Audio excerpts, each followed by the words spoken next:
I'm Sal.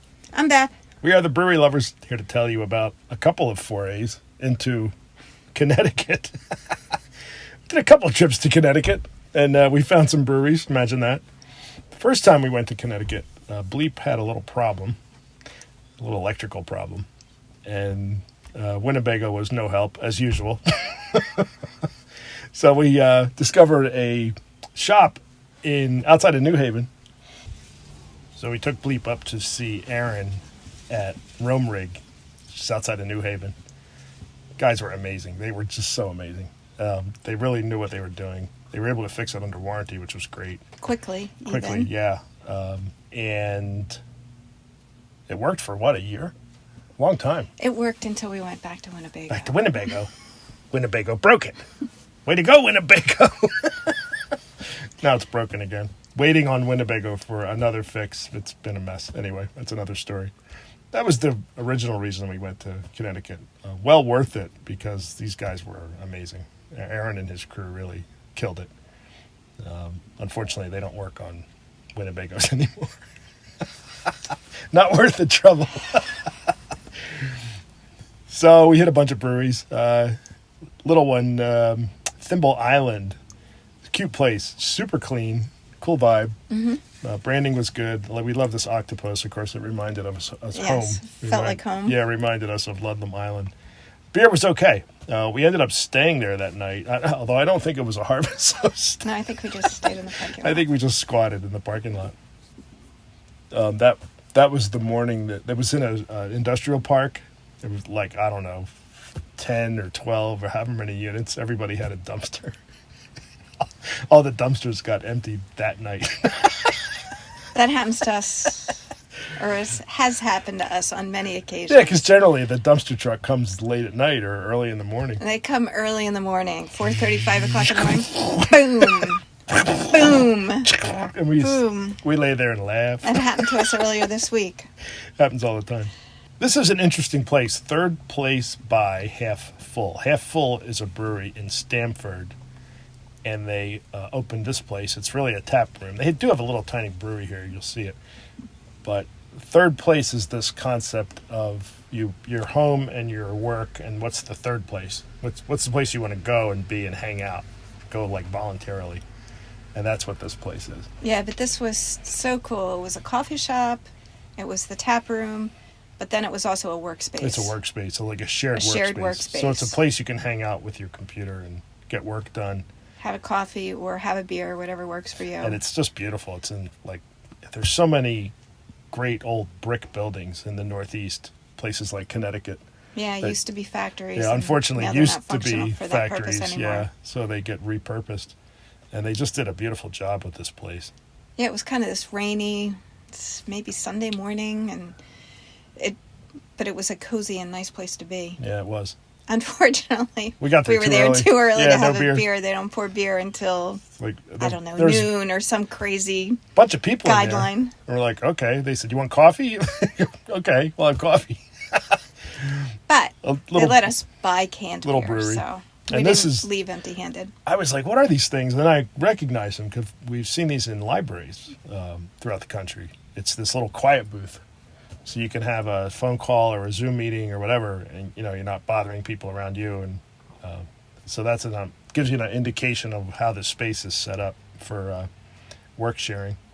And that's the IPA that we took away. So we took it away. I'm sure it was great because Half Full. I don't remember. It was a long time ago. This actually was a long time ago. Yeah. So. But Half Full does a great job. So this was just about a year ago. It was a while ago. Then we swung back to Connecticut. We had a little Friends reunion. Yep. Well, Beth did. Beth had an annual Friends reunion in Connecticut, and I went around and explored. And I found this old velvet mill.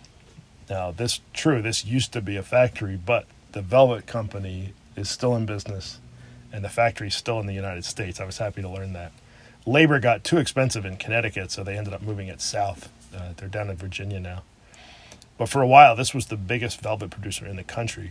And now it's how would you describe it? It's art galleries, craft space, little shops, a nice restaurants, a lot of little eateries, cafes, bagel place. The bagel place was really good. and a brewery. Who knew? And it was so spacious. Like, you could have roller skated from shop to shop. In the place, yeah. Not that we did. Yeah. Not the brewery. The brewery was one of many smaller spaces inside this big old mill. But really cool vibe. Again, you got the nice, old brick. And it was really dark in there, even in the daytime. It was Do you dark. want beer? Oh, are we having beer? Imagine that. She has beer. But it's not from Connecticut. Well, close enough. Where's it from? It's from Massachusetts. The Treehouse, Massachusetts. Another video. Looking at doobly-doo. It's the Rauchbier. Slow burn. Rauchbier is a German-style beer from the region in and around Bamberg. It's on the... Oh, that's nice, isn't it? So it's kind of red because it's basically a Märzen, or kind of similar to an Oktoberfest. But they used a percentage of smoked malt, traditionally smoked with beech wood. And when it's done well, it is so good. It's easy to make this taste like a campfire with a side of bacon. Pretty art. But yeah, it's a beautiful label. Anyway, Treehouse obviously knows how to make beer. This is sort of an American twist on Rauchbier. It's not quite as... It's hoppier than Schinkerla is the go-to gold standard for this style, the German. And this is hoppier, and it's... the original is very malty. And I think it's... Do you think it's smokier than the German? Or about the same? Putting you on the spot, because that's going back to BJCP I don't remember. Training. You don't remember? But it's a nice degree of smoke. It's not overwhelming. You don't, feel like you're licking a campfire. But it's very good. It's very present, nice. The smoke. Yeah, the smoke is pretty subtle. It's delicious. It's not in your face. And the German is definitely maltier than this. This is like a little bit malty and much hoppier than the German, but about the same level of smoke. It's really nice. Good choice, Gunga. Yeah, beautiful looking. It was hard to make a bad choice at Treehouse. At Treehouse, yeah, that's true. So over back to Beard, really nice vibe. I like the place. Everybody we met there was great, and the beer was really good. What did we like? You liked the juice. You like the juice, yeah. Which is apparently a play on a sketch from Saturday Night Live that I'm not familiar with, but it was cute label art too. The kids used to say it all the time, but I don't know where they got it from. I don't know where they got it. And I had one called Karate in the Water. Of course. Yeah. I had more than that, actually. I went to this place a bunch of times without Beth. Well, because I was hanging out with my friends. Didn't write who down were not hanging at the brewery. Didn't write down everything I had, but it was all good. I was impressed. That's, I went back. That's the gold standard for us. But on one of my trips to Beard, we met the couple of beer travelers. Couple of beer travelers. So it happens. Katie and Cooper. Every now and again, we will run into other beer creators, content creators in a brewery, because that's what we're all doing. The other one was Two for Brew. Which I think they're from Alaska. Alaska. Or Washington. Or Canada. Yeah, no, I think we'll figure it out. And it's funny that I'll look on their Instagram and I'm like, oh my gosh, I wonder if they're really there now. Like, we were there yesterday. It was. So that was in Phoenix, Arizona, at Under the Stairs. And so it's Roses by the Stairs? Roses by the Stairs. It's kind of funny. It happened again in Connecticut. So we'll give you the links. You can check them out on Instagram. Yeah, but don't replace us with them. Just add them. Yes, of course. So at Beard, when we had this conversation with Katie and Cooper, a couple of beer travelers, they said, "Oh, you got to go to Fox Farm. If you don't go to any other brewery around here," and we took their advice because they kind of know beer. It really was good, and it was beautiful. It's an old farm, so pretty, that's been converted. Beautiful brewery. Just you could eat off the floor. Spotless. Yeah. And all this knotty wood, knotty pine all over the place. This is upstairs looking down onto the bar in the tasting room. It was so pretty in there, but it was also a gorgeous day. We spent most of our time outside, yeah. I think. I love this. The tap handles are all, shovels, shovel handles, farm implements. And then they had this this old barn that they converted to a barrel house. And this thing was just beautiful, but you couldn't go in because it was a working barrel warehouse where they were doing their aging. They do a lot of funky stuff. Mm-hmm. And boy, was this drop dead gorgeous. Plus, as Beth said, we had a really nice day. What a great spot. I'm really glad we ran into those people because I don't think it was on our radar. It was on my radar. As I said, Beth had it all figured out. We were going to go there anyway, even if we didn't meet. But look at that beer. My goodness. One is the Meza, Meza IPA. That's the one on the left, obviously. But then that pretty pink one is called Serenade, and it's a spontaneous fermentation with cherries, rhubarb, and vanilla. It was really, really good. What else do we have? We had the Cabin Helles Lager and the Dwell Pale Ale. They were all really good. Nicely made beers. Place is beautiful. Lots of kids running around, having a good time. There was lots of space for that. Yeah, it was. Just a gorgeous day. They weren't like annoying or anything. No. It was, they were kids, good. dogs. They were good kids, and they were just they were running around having a good time. This is Armada in New Haven, right in New Haven. Why did we go there? Because they have parking. They have a parking lot. Not entirely true. It was also a really good reputation for beer. Brewery. Mm-hmm. It's very highly rated on Untapped. The beer was great. It's a 3.9 on Untapped. But we drive a larger vehicle. Like, I have to find breweries that are not in a part of town where we wouldn't be able to park. Although we have parked at one brewery and walked to others. We've done that before. Sure. If one has parking and there's two other breweries in walking distance, we'll do that. Because we love to walk. We're walkers, so that works. This place was really great. It really was. It had a great vibe. It was so fun and funky. Yeah. People were friendly and talkative. Yeah. We ran into a filmmaker sitting at the bar. Found out where to get pizza. Yeah, we got pizza recommendations. We got a pizza. Forgot to take a picture of it. We were so excited just to eat the pizza. We were so excited to eat pizza. But it's the colorful, funky art everywhere, including the brew house, which is unusual. The brew house is usually pretty plain Jane when you go into a brewery. The beer was really good. What did we like? We had Mermaid Cove IPA, which I loved the can art, so we got a 4-pack. There you go. And now the can art is on the wall behind me. You can't see it. Beer's gone, though. You should take a picture of that wall someday that I have covered with can art. And we had Celestial IPA and Union Fest beer. Yeah. Oh, the Fest beer was really nice. Mm-hmm. Fest beer is like a Sentinel beer. It's one of those that if a brewery has Fest beer on and you try it and it's good, chances are that production team knows what they're doing. Because Fest beer is tricky to make really well. It's easy to make it over the top or too much this way or that way. It's a really subtle style. So that's one that I'll grab. It's like Saison. If you go to a brewery and they have a Saison on, try it. And even if you don't like Saison, if it's really good Saison, it's like, yeah, these guys know what they're doing. Yeah. So yeah, that was a great brewery. I was on the fence. Did we make that our favorite or not? It was probably close, but I ended up with last but certainly not least, Two Roads. Two Roads is an iconic brewery in Connecticut.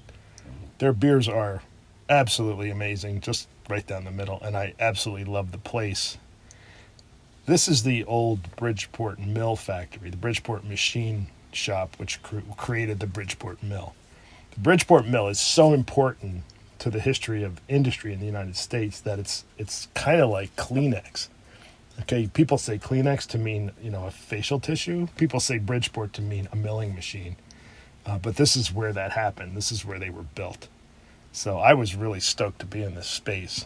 And sad at the same time because it should still be a machine shop. Unfortunately, it's not. It's a brewery. But at least they're making stuff there. Yeah. That's how I think of it. it's not sitting vacant. They're making stuff there. It's still producing something. They're making people happy. They're making people happy. They're creating employment. They're creating a product. There's a lot of craft involved, as we all know. There was a singer-songwriter playing there when we went in. Too. Here's the brew house. Just beautiful. They did a beautiful job with this old space. And I really like the way they respected the old space. Like they had displays out. They had a couple of old machines and, curated captions and plaques, so you kind of got a feel for what this place was. And they didn't just sort of, a lot of places you go like, what did this used to be? And they're like, I don't know, maybe a print shop, like we don't know. But they really respected the legacy of the Bridgeport Machine Works and did a really nice job, I think, with the conversion. Plus the beer's amazing. Yes. We had quite a few because we had a couple of flights, I think. We did. This was one of the names that we just loved. Olfactory, O-L apostrophe factory. Yeah, so it's nasal stimulation From the and hops. old factory. Yeah, and so. it's made in an old factory. That was really clever. That was a Pils. Probably on a side pull. Because Sure. they called it a slow pour Pils. Yeah. Pineapple mango goza. Honey spot road. The Goza, I'm guessing, was from up the road. You'll see that in a second. They have built a second big brewery dedicated to spontaneous, sour, barrel aged, the stuff that you don't want in your production brewery because it can cause problems. Go ahead. Honey Spot Road Unfiltered IPA, Irish Exit, which we love that name. Another great Dry name. Stout. It's one of the greatest beer names ever. Irish Exit Dry Stout. That's awesome. Experimental Rocket to Ruin, which was an Imperial Cold IPA. Cold IPA. Oh, and okay, again, this is you got to see the other facility. You walk down a couple of blocks. We couldn't walk; it was pouring rain. Well, the GPS completely confused me because the GPS was telling us to go down the road, and I'm like, but there it is. There's two roads. Oh, that's right. And this was their second space. This was we saw this. We came to this one first, and the GPS was we were baffled because the GPS kept saying keep going, and we're like, no, it's right there. Well, it is right there. It's both. It's both. But this is it's just stellar. Much newer. It's not an old brick factory.